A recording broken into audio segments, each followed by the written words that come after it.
투자자 입장에서 빠르고 정확한 시황을 전달드릴 최경진의 퀵 시황입니다.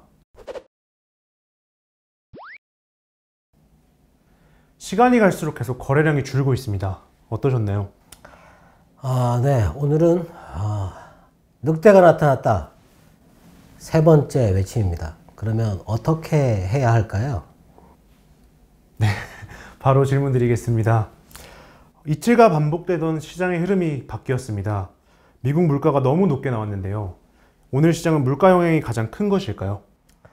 네, 아무래도 뭐 뉴스가 물가 뉴스 외에는 뭐 특별한 뉴스가 없었기 때문에 물가 뉴스 때문이라고 봐야 될 것 같고, 연준이 그 자산 매입 축소를 하지 않고 바로 금리를 올릴 수 있는 데드라인을 제시를 했다고 저번에 말씀을 드렸는데, 그게 5%거든요. 네. 5.4%가 나왔죠? 네, 5.4%. 그리고 근데 핵심 물가가 4.5%니까, 그게 갭이 한 1% 정도 차이가 나는데, 이번에도 중고차 가격이 뭐 한 11% 정도? 네. 올랐고, 더 올랐고, 그리고, 에너지 가격, 휘발유나 뭐 이런 쪽이 또 유가가 지금 많이 높으니까, 그것 때문에, 지금 물가가 높게 나왔다. 뭐 이렇게 분석을 했는데, 잘 봐야 됩니다, 이제. 예. 근데 시장의 반응이 미국하고 우리나라하고 약간 다르거든요. 네. 어제 이 물가 지수 발표가 9시 반에 나왔습니다. 9시 반에 나왔을 때 미국채 금리가 1.35였어요.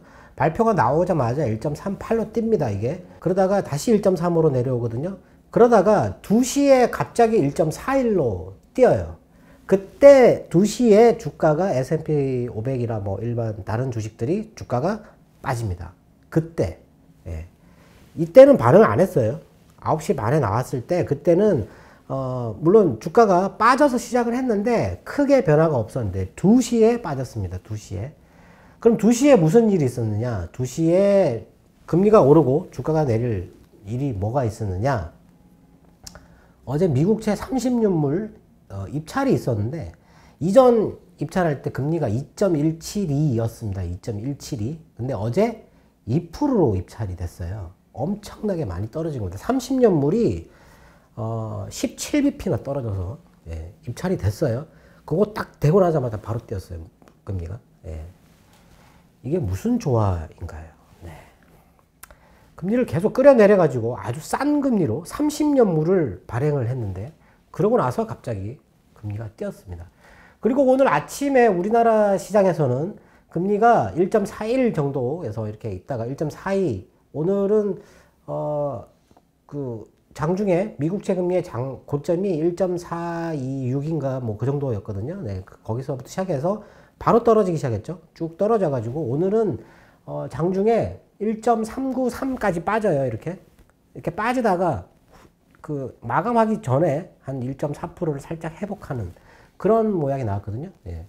미국채 금리가 이렇게 빠지니까 우리나라 시장이 빠지죠. 예. 미국 시장은 금리가 오르니까 빠졌는데, 우리나라는 금리가 빠지니까 주가가 빠졌습니다. 다르죠. 네. 왜 다른가요, 그게? 저도 잘, 네. 일단 뭐 그렇게 움직였다. 그리고 오늘 외국인은 아침에 선물을 매수를 하다가 매도를 시작했는데, 한 3천억 넘게 매도를 한 것 같고, 주식도 3천억 정도 매도를 한 것 같고요. 근데 코스닥은 아침에 마이너스 800억 정도까지 매도를 하다가 플러스 200억으로 들어왔으니까 1000억 정도의 매수를 했다. 근데 오늘은 특이하게도 음식 담배 업종이 올랐습니다. 매수를 했어요. 음식 담배 업종. 예. 그쪽을 매수를 했다. 왜 샀는지 모르겠는데, 일단 뭐 하여튼 그쪽으로 매수를 했고, 흐름은 오늘은 뭐 특별한 뉴스는 없었는데, 한 2시에서 중국 시장이 오후 시장을 개장하고 나서 이렇게 회복을 하고 있었거든요. 회복을 하다가 갑자기 꼬꾸라지는데, 그때 우리나라 시장에서 매도가 나왔다가 V자로 이렇게 다 올라와 버렸죠. 올라왔다가 마감할 때 더 올라가는 선물이 그런 모양이 있었습니다. 요때 나온 뉴스, 요거는 이제 특별한 뉴스는 없었는데, 미중 정상회담을 할 것 같다. 그래서 외교 보좌관, 네, 보좌 차관이죠. 네, 외교부 차관 급의 그 회동이 다음 주에 있을 것 같다. 뭐 이런 얘기가 있었습니다. 근데 그 뉴스에 하여튼 움직였어요. 네. 그거 외에는 뭐 특별하게 시장에 영향을 줄 만한 뉴스는 없었다. 근데 물가에 따라서 움직였으니까 예, 이 물가를 어떻게 판단해야 되느냐. 이게 늑대가 나타났다라고 세 번 얘기를 하면 또 거짓말이라고 얘기를 해야 될지. 근데 늑대가 나타난 거잖아요. 네. 그러면 그걸 잡으러 가야 될지. 네. 그런 얘기입니다. 네. 이걸 믿어야 하는 건지 아니면 또 일시적이라고 또 쏘가야 되는 건지. 네. 한번 생각해 볼 필요가 있지 않을까. 네. 뭐 오늘 흐름은 단순합니다. 네. 어제 물가지수 발표 후에 달러 인덱스가 크게 올랐고 우리 환율은 1150원을 넘었습니다. 오늘 환율 상승 때문에 외국인의 매도가 있었을까요? 네, 아무래도 환율이 높으니까 외국인이 매수를 할 이유가 없는 거죠. 미국인들이 달러를 가지고 자국의 주식을 살 때는 자국 주식이니까 실적이 중요한데 그 미국 외의 지역에 가서 투자를 할 때는 환율이 제일 중요합니다. 그래서 환율이 1150원 지금 고점을 뚫고 있는데 위험 부담을 안고 사가지고 네. 이게 뭐 떨어질지 오를지 아직 모르는데 그렇게 할 이유가 없는 거죠. 네. 일단 금리 때문에 물가 때문에 그리고 금리 때문에 환율이 올랐기 때문에 그래서 외국인들의 움직임이 오늘은 그렇게 썩 좋지 않았다라고 보면 될 것 같고 이제 뉴스를 한번 짚어보면 그 어제 미국 의회에서 뭐 플랫폼 기업들 독점 종식 법안을 뭐 이렇게 지금 추진 중이다 뭐 이런 얘기를 했는데 이거는 그 빅테크 기업을 찢겠다는 얘기인데요. 네. 어제 말씀드렸지만 그 바이든은 그럴 의지가 없어요. 그래서 이 법이 통과 다 돼도 거부권 행사할 수 있거든요. 네. 특별한 그런 건 아니고요.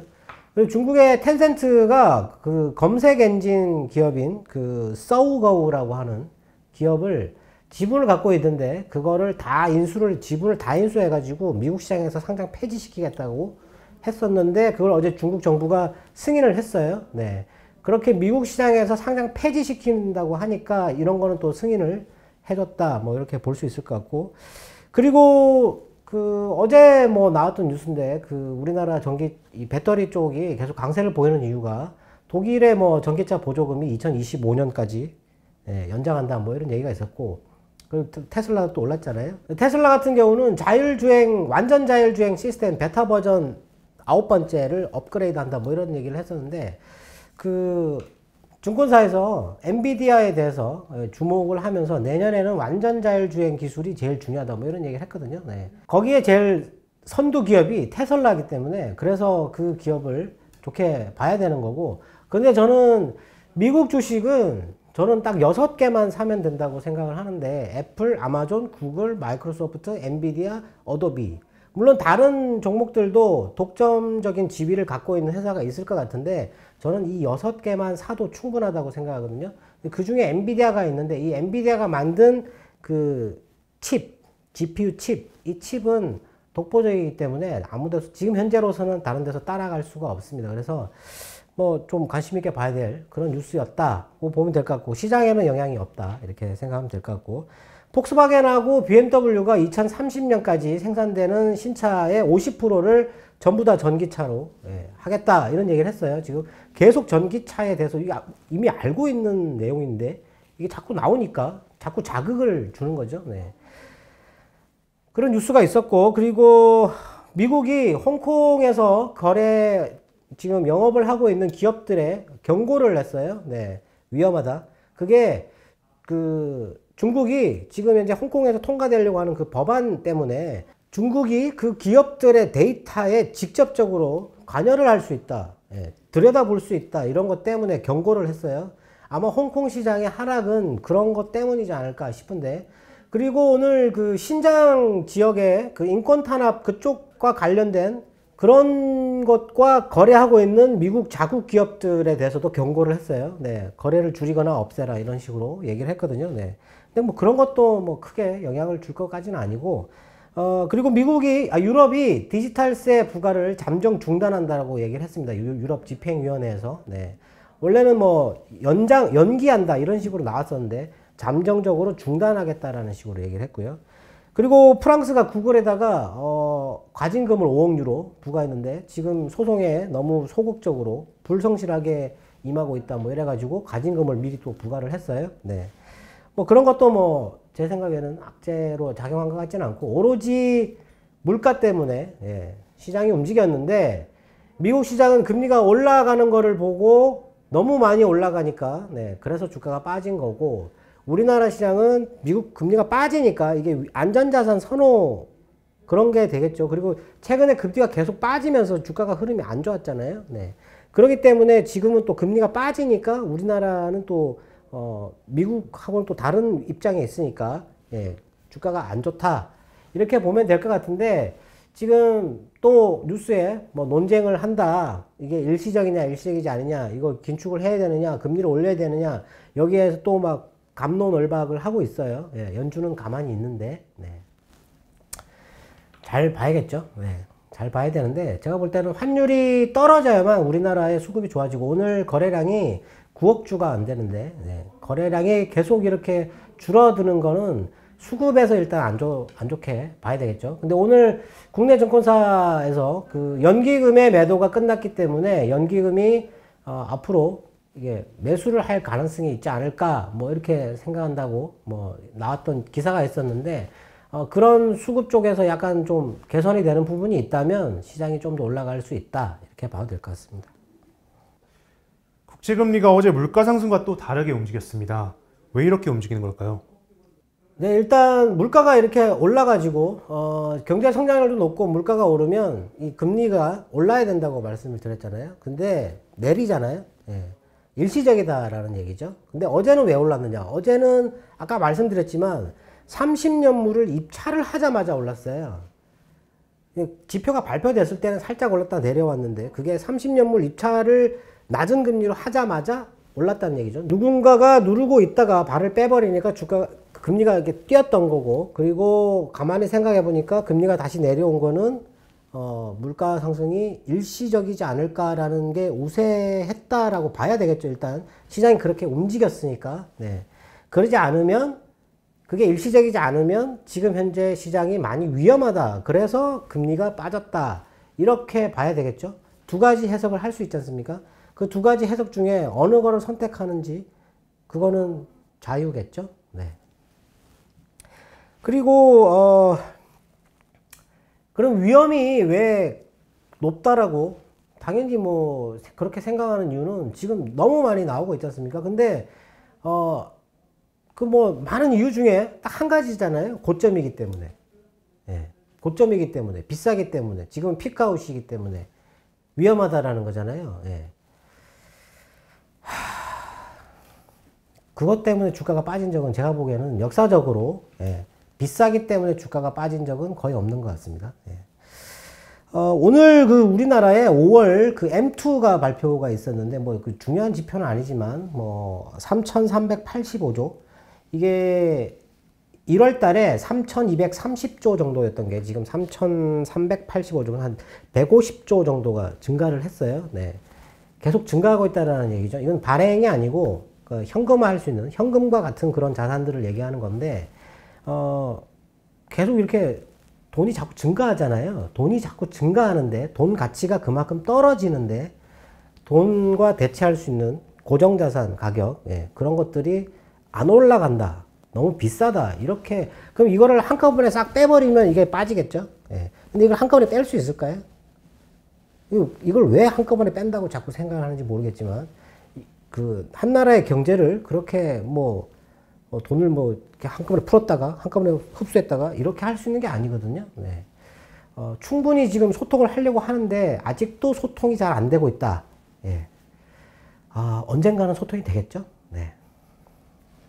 오늘도 특별하게 움직이는 종목이나 섹터가 많지 않았습니다. 간략하게 한번 언급해 주시죠. 간략하게 언급을 하면 오늘 중국의 소형원전 그 개발한 게 있어요. 링룽 1호라고 있는데 그거를 상용화 착수한다라고 얘기를 했습니다. 그게 우리나라보다 훨씬 빨리 지금 착수하는 건데 보니까 지금 그게 짓다가 말았다가 지금 현재 다시 짓고 있다고 얘기하는데 174메가와트 정도. 예.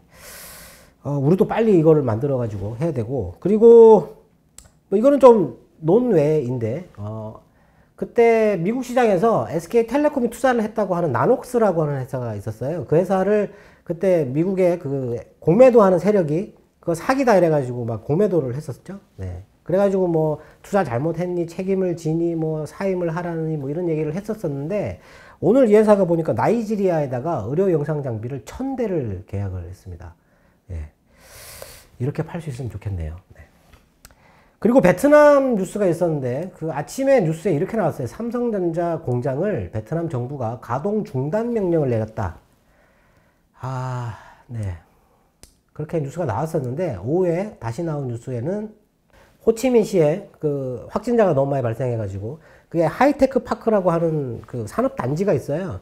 그 산업단지에서 발병자가 870명 정도 나왔어요. 그래가지고 그 공장, 단지에 공장에 다니는 사람이 15만 명 정도 되는데 그 사람들을 아예 이동을 못하게끔 거기에다 지금 고립이라고 해야 되겠죠. 네. 거기에 그냥 이동하지 말고 거기에 있어서 그냥 계속 공장에 있어라. 이렇게 얘기를 하는 건데 대신 그 사람들이 계속 일을 해야 되니까 숙소가 있어야 되잖아요. 그래서 거기에 상주하고 있는 기업들한테 숙소를 빨리 이거 구비해서 15일까지 신고를 해라라고 얘기를 했거든요. 네. 삼성전자는 숙소가 있다고 합니다. 네. 근데 왜 그런 뉴스가 나왔는지 모르겠지만 하여튼 그렇게 나왔다. 네. 근데 숙소가 없으면 가동을 못한다. 집에 가야 되니까. 네. 그러니까 지금 베트남도 보니까 13일 날 2,300명 정도 이렇게 발병자가 나타났다고 그랬는데 최근에 오늘도 베트남이 좀 많이 빠지는데 베트남이 지금 빠지는 거는 확진자가 계속 급증하고 있기 때문에 예, 그래서 빠지는 것 같다. 이렇게 보면 될 것 같고요. 오늘 우리나라 시장에서는 고리아연 같은 경우가 LG화학하고 전구체, 2차 전지 전구체 생산하려고 하는 합작법인, 신설법인을 만드는데 모우를 체결했다, MOU를 체결했다 그래가지고 급등했고요. 그리고 방금 그 베트남 뉴스 때문에 삼성전자 아침부터 빠졌죠. 네, 많이 빠지진 않았지만 좋지 않았다. 이렇게 봐야 될 것 같고.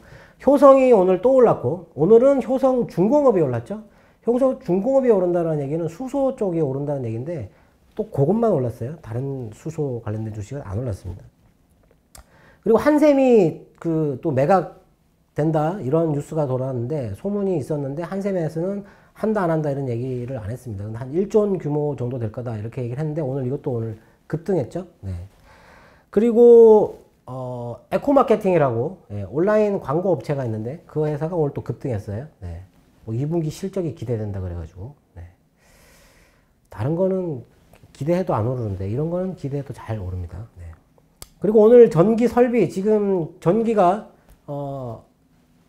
더워지니까 전기 소비량이 증가해가지고 전기 설비에 관련된 그 총리의 발언이 있어가지고 그것 때문에 많이 올랐는데 LS 일렉트릭, LS, 그다음에 현대 일렉트릭 뭐 이런 것들 올랐죠. 그리고 옴니 시스템 이런 것들도 올랐고 그리고 2차 전지 제일 중요한 게 2차 전지인데 2차 전지가 지금 길게 오른 건 7일 정도 올랐고 짧게 오른 건 한 이틀 정도 오른 것 같아요. 근데 2차 전지 우리나라에 지금 2차 전지 ETF가 3개 정도 있는데 코덱스와 타이거 쪽에 있어요. 근데 거기에 종목을 오늘 보니까 코덱스는 종목이 좀 많은데 좀 너무 많고 이 타이거 쪽은 종목이 조금 추려져 있는 것 같습니다. 근데 소재만 지금 강하게 올라가고 있죠. LNF라든지 에코프로 BM이나 포스코 케미칼, 뭐 이런 것도 오르고 그리고 신흥 SEC 이게 제일 많이 올라가는 것 같고 근데 이 첨보도 올라가고 있고 동화기업도 올라가고 있죠. 네. 근데 오늘 나온 뉴스에서는 또 후성이 그 전해액에 들어가는 전해질을 만들거든요. 근데 지금 전해질이 그 대부분 다 중국에서 수입을 해서 쓰는데 이 전해질을 생산하는 시설을 후성이 작년에 완공을 했고 이제 시험 운전까지 끝났다. 뭐 이런 뉴스가 나오면서 조금 올랐어요. 네. 그리고 오늘 일진 머티리얼즈도 오늘도 올랐고 원익 P&E, PNT 그리고 뭐 이런 것들 이건 설비나 부품 이런 쪽인데 이런 쪽도 오늘 또 올랐어요. 네. 근데 설비가 그런 장비나 설비, 부품 이쪽은 그렇게 강하지 않은데 지금 소재, 양극재, 뭐 분리막 뭐 이런 것들만 지금 계속 올라가는 거죠. ETF가 만들어져 가지고 ETF 매수가 계속 들어가게 되면 이 ETF가 주식을 사줘야 되기 때문에 이것들이 계속 올라가는 겁니다. 지금 현재. 네. 그리고 전 세계 미국 시장에서 그 2차 전지 ETF가 있는데 그런 것도 계속 사게 되면 전 세계에서 지금 2차 전지 규모가 큰 게 중국, 우리나라, 일본이잖아요. 네. 우리나라 업체들 살 수밖에 없는 거죠. 그렇기 때문에 좋다. 지금 당분간은 2차 전지가 거의 시장에 지금 거래량도 작은데 시장의 유동성을 그냥 다 흡수하고 있다. 이렇게 보면 될 것 같은데 그쪽으로 지금은 뭐 어쩔 수 없이 봐야 되지 않을까 싶습니다. 오늘도 투자자분들의 궁금증이 해소되었길 바라겠습니다. 네, 금리가 물가 때문에 오르고 내리고를 출렁거리고 있는데 이거 잘 판단을 해야 될 것 같습니다.